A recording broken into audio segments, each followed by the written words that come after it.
Hey there, all you boys and girls of YouTube. Thanks for tuning back into the channel today, right here with the Rust Belt Mechanic. So today we're going to be doing something just a little bit different. We're going into our Tech Chat Corner, and we're going to be talking about some really cool stuff for the automotive technicians in today's world. And today we're going to be chatting about the new House Bill 3940 that just so happened to come out over in the state of Illinois, and how it has affected the technicians, the mechanics of the automotive world, and how it could help out the rest of the technicians all across the United States. Let's get into it.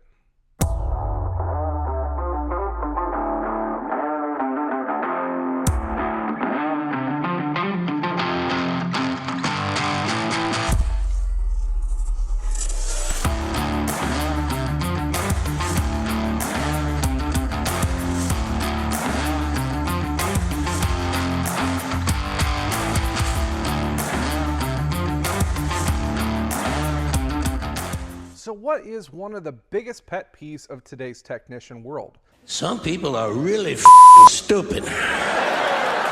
Unfair pay. Now, whether that be due to favoritism, whether that be due to different circumstances within the workplace, or whether that be due to the manufacturer and their so-called warranty times.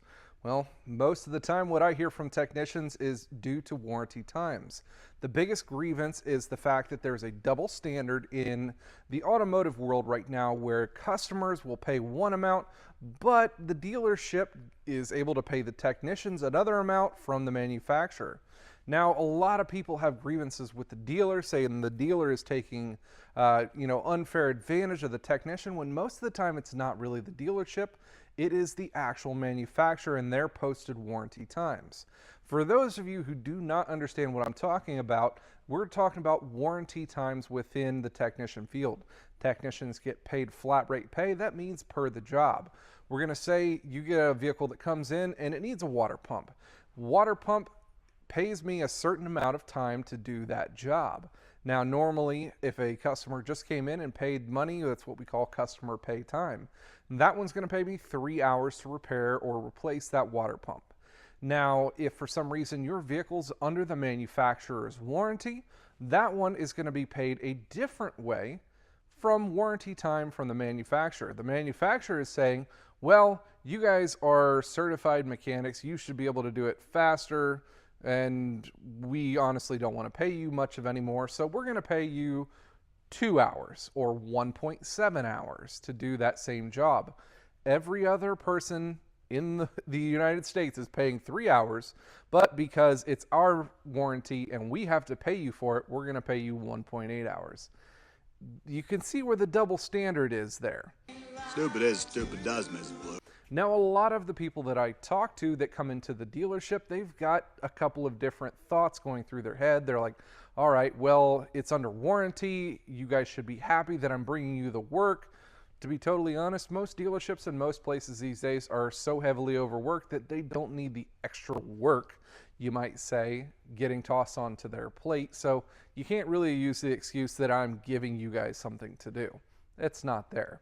Now, they might be under the impression that they are giving you work, but they're also under the impression that this warranty work is helping you guys out to have, more rapport with the customer or better amounts of work because you're working on newer vehicles, when in fact the dealership and the technician are getting paid worse for that kind of warranty work that the customer is bringing in.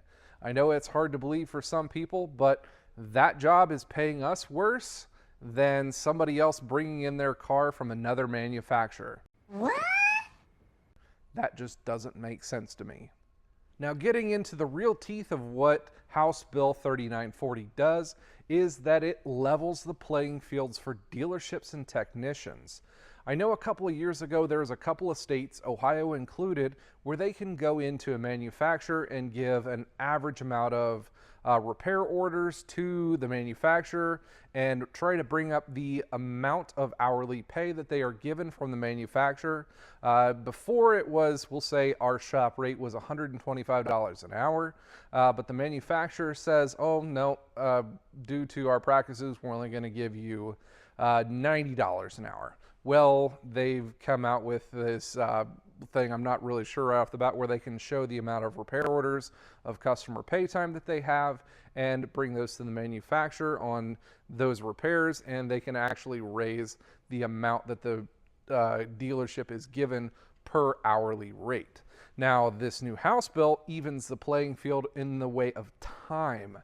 That doesn't allow for the manufacturer to give you guys a double standard of time anymore. Meaning what I was explaining earlier, that water pump paying 3 hours versus the dealership only getting paid 1.8 hours. That is going to go all away in the state of Illinois. They say that that is illegal, and the manufacturer has to pay the dealership the fair value wage of what the standard industry time is for the job. They cannot pay less than what, say, Mitchell or the online basis that every other dealership or shop bases their book times on. They cannot charge a different or lower amount for that kind of work that is being done. And that is something amazing, and I really hope that different places all across the United States catch on to this. Now, they were able to get this done through a couple of different avenues. They got a whole bunch of signatures, and they also had some help from a couple of the local workers' unions. I think it was Workers Union Local 701, Auto Technician Union that they had locally there to be able to help them out, as well as a couple other local agencies. I'm hoping that this catches fire in the way of more local union agencies being able to help out and reach out to more rural areas worth of technicians. Here in the state of Ohio, there really isn't a whole lot of those going around, maybe up in the Cleveland or Columbus area, but in the rural areas, we just don't see that. Now, you guys also know that I am usually not a big proponent of unions. That could be because the UAW tried to get me fired once for speaking my mind about the United Auto Workers, but, we're going to compare apples to apples here. So they actually tried to get me fired for a video that I had put out, so I'm going to have to say that I'm not a big fan of them. The biggest part of unions, at least in my experience, is that they are fighting for, they're supposed to fight for workers and their equal pay, the better working environments, but usually what I more often see is them fighting for workers not having to work, fighting for them to get more pay for less work, and it's not equal pay for equal work. We'll just say that way. It encourages workers to be a lot more lazy, and I'm not a big proponent of that one. I'm not saying all unions do that, but Not putting up Christmas signs too early. I actually kind of agree with that one. for the most part of what I've seen, that's what they kind of do. But hopefully, because of what happened here, this is going to help open a bunch of new doors for technicians in the automotive industry, as well as getting dealerships paid something better going on here in the future. Now, this House Bill 3948 may not be something that's going to catch fire, but I hope it does. I want to hear down in the comments below what you guys think this should at least kick the door open for, or what should be done from here on out. Do you think that the automotive manufacturers could get rid of warranty times altogether and just go to a more universal amount where you're getting Shopkey or Mitchell online that is a universal time amount for every single job? Or do you think that they should be able to base their times individually off of what they set themselves? I personally don't think that they should, and I think this House bill is something that is fantastic for the automotive industry, and I think that it should be something that we look into. Also, I want to hear something more about what you guys think about technicians' unions and how they've helped you guys. I actually have not gotten the chance to talk to very many people who have been into the technician union workspace, and I want to hear from you guys what they do for you, how they help you out, if they help you out at all. Let's leave those down in the comments, and let's get the conversation rolling on this one. Now, I know I haven't been around a whole lot, but I'm really getting things kicked off. Coming into the new year, 2022 is going to be a big year for us here on the channel, and we're going to have a great time doing a lot of things.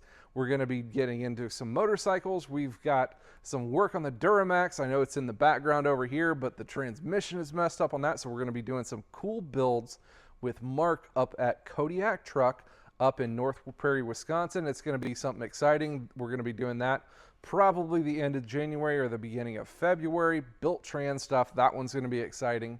I really want to get into some more in-shop basics as well as some winter what-to-dos for the technicians who have the winter woes coming up. So make sure you stay tuned, subscribe, and make sure you turn on that bell notification so you get notified when I come out with cool, awesome content just like this one here today. Thanks for tuning in today, guys, and as always, you guys stay awesome.